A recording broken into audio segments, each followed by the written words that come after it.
기도하겠습니다. 아버지 하나님, 이렇게 아버지 앞에 엎드릴 마음에 생각을 주셔서 이 아침을 깨워 아버지 앞에 엎드림이 은혜인 줄 믿고 감사를 드립니다. 아버지 하나님, 저희들은 정말 단 하루조차도 아버지가 주시는 은혜가 아니면 살 수가 없습니다. 그와 같은 실제적인 실존 앞에 엎드려 고백하오니 오늘도 아버지께서 힘을 주시고 말씀해 주시고 말씀으로 다스려 주시고 그 말씀대로 살고자 하는 마음에 소원을 주셔서 이 하루도 주가 주신 은혜와 말씀으로 승리하도록 축복해 주옵소서. 예수님 이름으로 감사하며 기도하옵나이다. 아멘. 고린도전서 5장 1절로 8절 말씀입니다. 너희 중에 심지어 음행이 있다 함을 들으니 그런 음행은 이방인 중에서도 없는 것이라. 누가 그 아버지의 아내를 취하였도다 하는도다. 그리하고도 너희가 오히려 교만하여져서 어찌하여 통한이 여기지 아니하고 그 일 행한 자를 너희 중에서 쫓아내지 아니하였느냐. 내가 실로 몸으로는 떠나 있으나 영으로는 함께 있어서 거기 있는 것 같이 이런 일 행한 자를 이미 판단하였노라. 주 예수의 이름으로 너희가 내 영과 함께 모여서 우리 주 예수의 능력으로 이런 자를 사탄에게 내어주었으니 이는 육신은 멸하고 영은 주 예수의 날에 구원을 받게 하려 함이라. 너희가 자랑하는 것이 옳지 아니하도다. 적은 누룩이 온 덩어리에 퍼지는 것을 알지 못하였느냐. 너희는 누룩 없는 자인데 새 덩어리가 되기 위하여 묵은 누룩을 내버리라. 우리의 유월절 양 곧 그리스도께서 희생되셨느니라.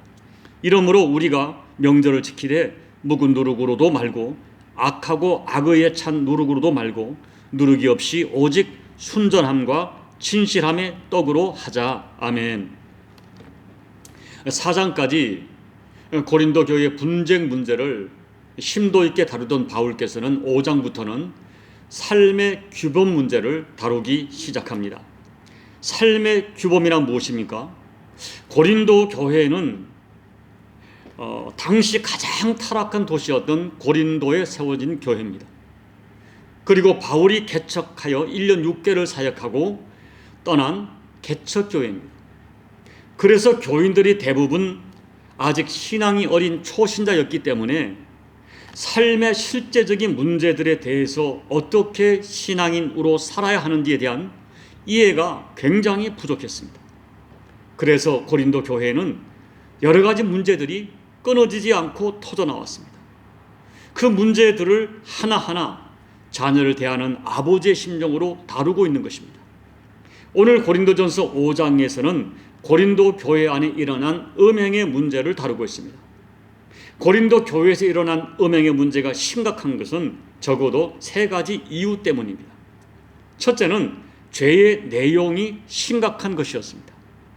음행 자체도 심각한 죄였지만 바울이 1절 말씀에서 그런 음행은 이방인 중에도 없는 것이라며 그런 음행이라고 따로 강조한 이유가 있습니다.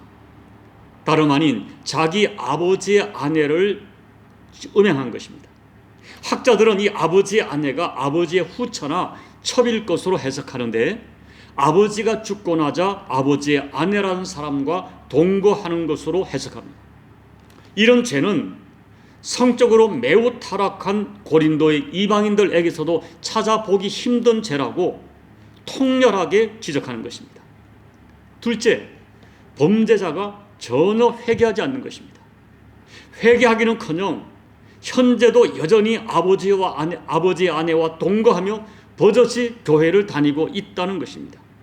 심지어 학자들이 추론하기는 이 사람은 교회의 유력한 힘 있는 리더였습니다.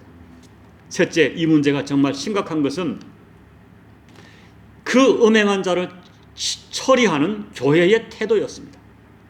오늘 말씀에서 사도 바울이 문제 삼고 있는 것은 단순히 음행 문제가 아닙니다. 어쩌면 바울은 그 음행한 자를 처리하는 교회의 태도를 더 크게 문제 삼고 있는 것입니다. 자, 2절 말씀을 보세요. 그리하고도 너희가 오히려 교만하여져서 어찌하여 통한이 여기지 아니하고 그 일 행한 자를 너희 중에서 쫓아내지 아니하였느냐. 이방인 세계에서도 보기 힘든 음행인데도 고린도 교인들은 이 문제를 별로 심각하게 생각하지 않았고 크게 문제 삼지 않았던 것입니다. 그러한 교인들의 태도를 바울은 이해할 수가 없었습니다. 학자들은 고린도 교회가 이런 태도를 가지게 된 이유가 있다는 것입니다. 첫째는 교인들이 성적으로 방탕한 고린도 도시에 오래 살다 보니까 그런 성적인 문화에 익숙한 고린도 교인들이 도덕적으로 불감증에 걸려 있다는 것입니다.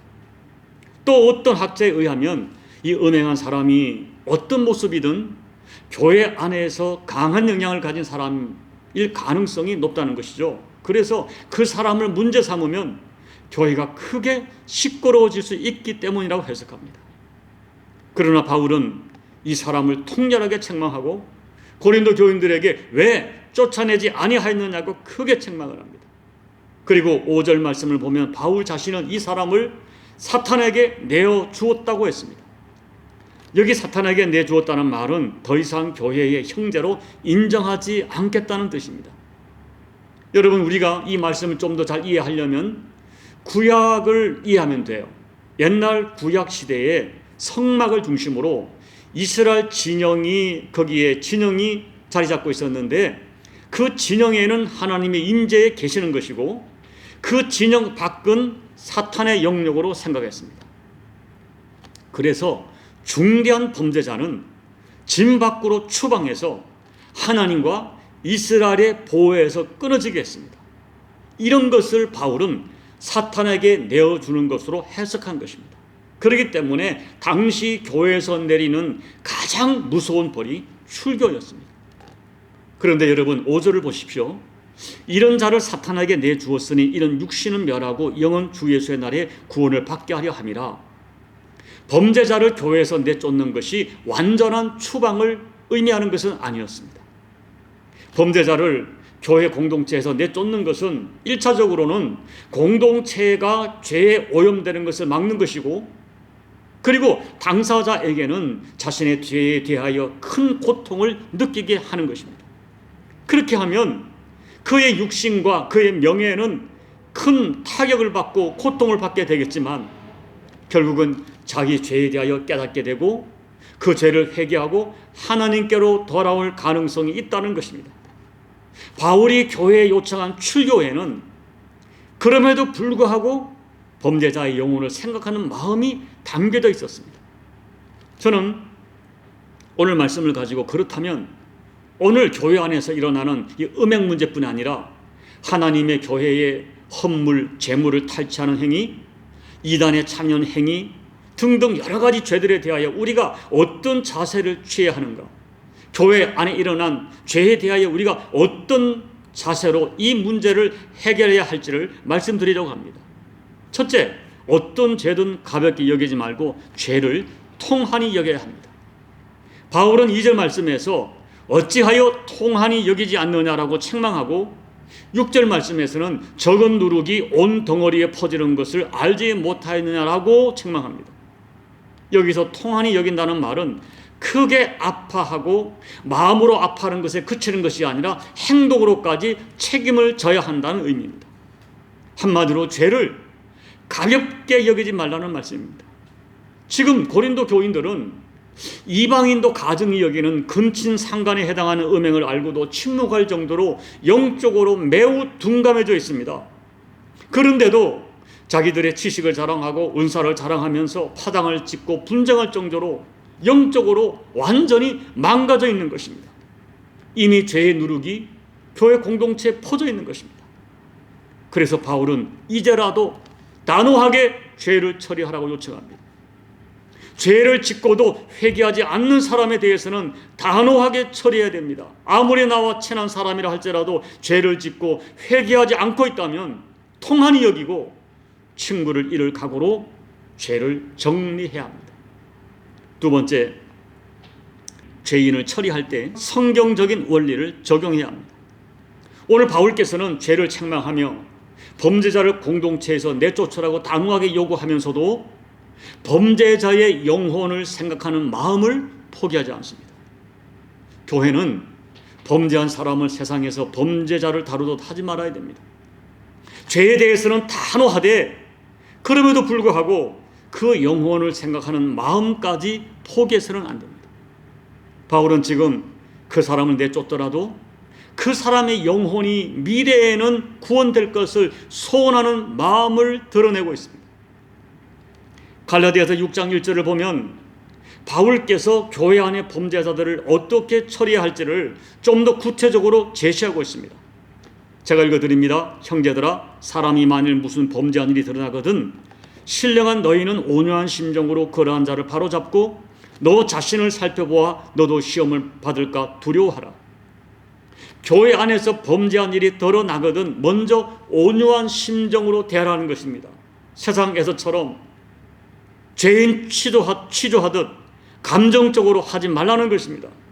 어떤 경우도 온유한 마음을 담으라는 것입니다. 저는 여기서 온유한 심정을 주님의 마음으로 해석했습니다.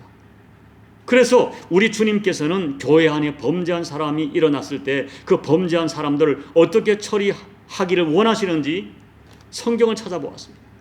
마태복음 18장 15절 17절 말씀, 내 형제가 죄를 범하거든 가서 너와 그 사람과만 상대하여 권고하라.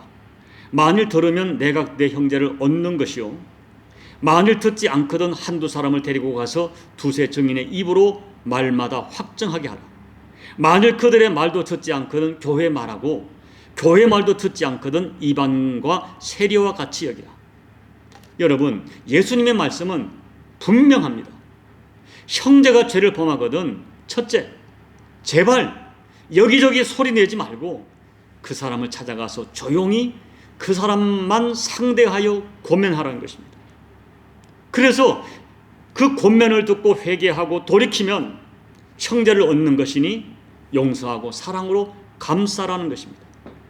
둘째, 권면을 듣지 않으면 신실한 두세 사람의 증인을 데리고 가서 함께 권면하라는 것입니다. 셋째, 그래도 듣지 않으면 그때서야 교회 앞에 알려서 교회가 처리하도록 해야 합니다.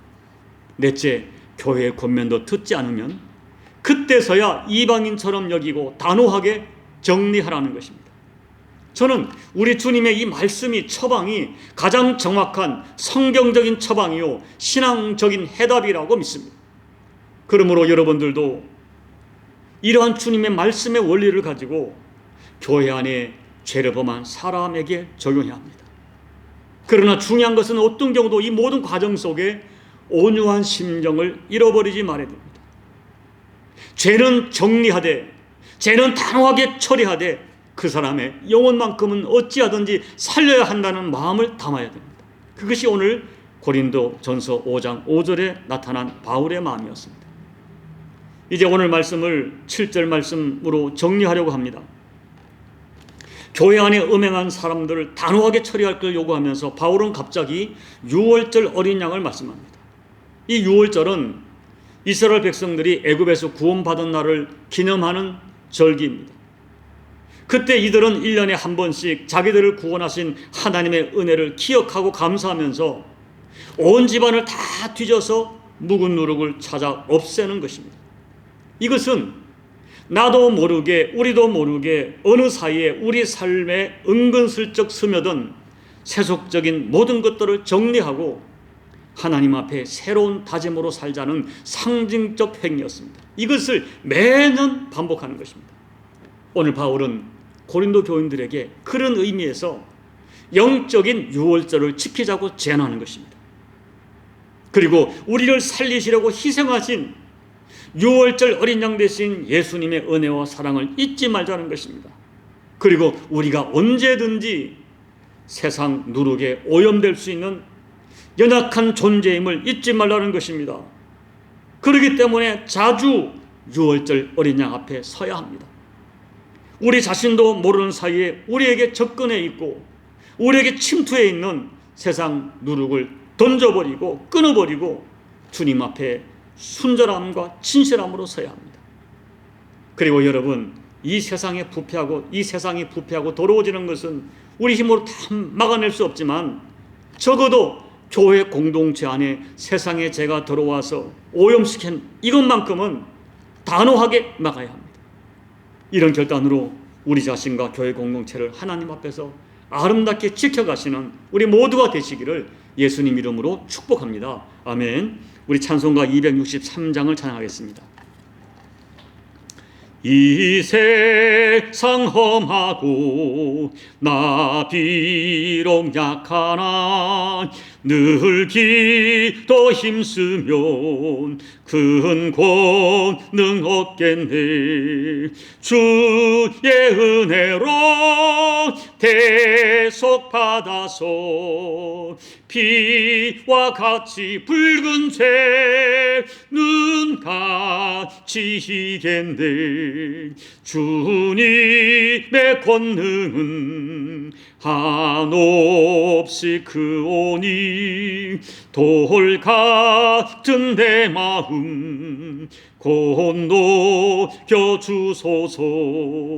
주의 은혜로 대속 받아서 피와 같이 붉은 죄는 같이 이겠네.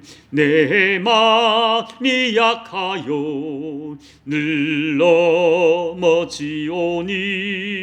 주 예수 심주사 구세게 하소서.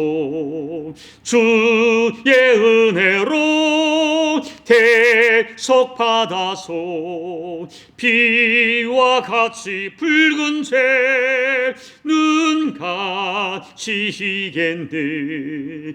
죄사함 받은 후 새 사람 되어서 주 앞에 서는 날 늘 찬송하겠네. 주의 은혜로 대속 받아서 피와 같이 붉은 죄는 같이 이겠네. 아멘. 하나님 아버지, 고린도 교회에 이제 5장부터 시작되는 음행의 문제, 소송의 문제, 또 결혼의 문제, 많은 문제들이 우리들에게 얼마나 도전을 주는지 모릅니다.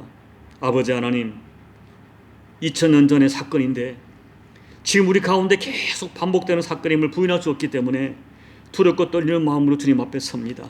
하나님 아버지, 우리는 6월절 어린 양의 피로 구속받은 하나님의 자녀들임을 기억하면서 그 십자가 구속에 부끄럽지 않은 삶을 살아가는 저희가 되게 도와주십시오. 저희들 연약한 존재임을 알고 있습니다. 수없이 죄에 넘어지고 무너지는 존재임을 알고 있습니다. 그럼에도 불구하고 십자가의 대속의 피로 구원받은 예수 그리스도의 사람임을 기억하면서 이 죄를 이기려고 아버지 죽기까지 죄와 싸워 이기는 저희들 될 수 있도록 도와주시고, 아버지 단호하게 죄의 문제를 정리하여 어찌하든지 우리 자신과 교회 공동체의 순결함을 지켜가는 저희가 될 수 있도록 도와주옵소서. 하나님 아버지, 교회 안에 이런 문제가 일어나는 것을 우리가 부인할 수 없습니다. 우리가 용기와 믿음을 가지고 죄의 문제를 단호하게 정리할 뿐 아니라 그럼에도 불구하고 그 죄에 지은 사람들의 영혼까지 살피는 주님의 심정을 더해 주셔서 오늘 성경적인 처방으로 주님의 말씀과 마음으로 교회 안의 범죄 문제를 참 처리해가는 저희가 될 수 있도록 아버지 우리에게 지혜와 결단으로 역사해 주옵소서. 예수님 이름으로 감사하며 기도하옵나이다. 아멘. 여러분, 오늘 사도 바울의 이 죄에 대한 처리 문제를 여러분 진지하게 받으시기 바랍니다. 그리고 제가 말씀드렸던 마태복음에 있는 18장에 있는 그 예수님의 말씀을 생각하면서 우리 교회 안의 공동체, 또 가정의 공동체, 이 죄의 문제를 다루어 가시고 단호하게 이 문제를 처리해가는, 여러분 죄를 가볍게 여기지 마시기 바랍니다. 단호하게 처리해가는 저와 여러분 되기를 바랍니다. 우리 나라와 민족을 위해 기도해 주시고, 또 교회 순결을 위해 기도해 주시고, 또 여러 가지 코로나와 전쟁으로 고통하는 열방을 위해 기도해 주시고, 여러분 각자의 개인 기도 예배를 마무리해 주시기 바랍니다. 기도하겠습니다. 아버지 하나님, 2000년 전의 사건이지만 이 문제가 우리 가운데도 반복되는 문제임을 알기 때문에 두렵고 떨림으로 주님 앞에 섭니다. 아버지 하나님, 이제 음행의 문제, 교회 소송의 문제, 결혼의 문제, 또 질서의 문제, 많은 문제들이 오늘 우리 교회 가운데 얼마나 많이 범람하는지 모릅니다. 안타까운 것은 교회가 아버지 부흥을 목적 삼아 교회가 치리가 없어지고 저희 교인들의 죄에 대하여 너무나 둔감한 고린도 교회의 모습이 현대 조국교회의 모습인 것을 부인할 수 없기 때문에 주님 앞에 두렵고 떨림으로 섭니다. 하나님, 우리 교우들과 이 종이 아버지 앞에 두렵고 떨림으로 서게 도와주시고, 아버지, 우리 가운데 있는 이 묵은 누룩들을, 썩은 누룩을 다 제하여 버리고 어찌하든지 진실함과 순자로 서기를 몸부림치는 저희가 될 수 있도록 아버지 은혜 베풀어 주옵소서. 하나님 아버지, 그럼에도 불구하고 교회 안에 연약한 자들, 죄로 말미암아 망가지고 있는 자들을 아버지 그 죄만 보지 않게 도와주시고 그 영혼까지 봐서 하나님 아버지, 죄의 문제를 단호하되 그 영혼을 살리기 위하여 아버지께도 원하시는 것이 무엇인가 분별하면서 온유한 심령으로 그들을 바로잡는 저희가 될 수 있도록 도와주십시오. 아버지, 조국 대한민국 교회를 위해 올려드립니다. 이 조국 대한민국의 이 무서운 문화가 교회 안에 침투하여 우리를 힘들게 하고 있지만 조국 교회가 깨어서 아버지 교회 순결을 지키게 도와주시고 마지막 시대 교회 대비의 사명을 감당하는 조국 교회 될 수 있도록 은혜 베풀어 주옵소서. 하나님, 이 종이 참 하나님의 교회를 순결하게 지키기 원합니다. 눈물로 지키기 원합니다. 부끄러운 종의 허물과 죄를 용서해 주시고 아버지 하나님, 생명 걸고 교회를 지켜갈 수 있도록 도와주십시오. 도와주십시오. 도와주십시오. 아버지, 저를 사용해 주십시오. 살게 해 주십시오. 아버지 도와주십시오.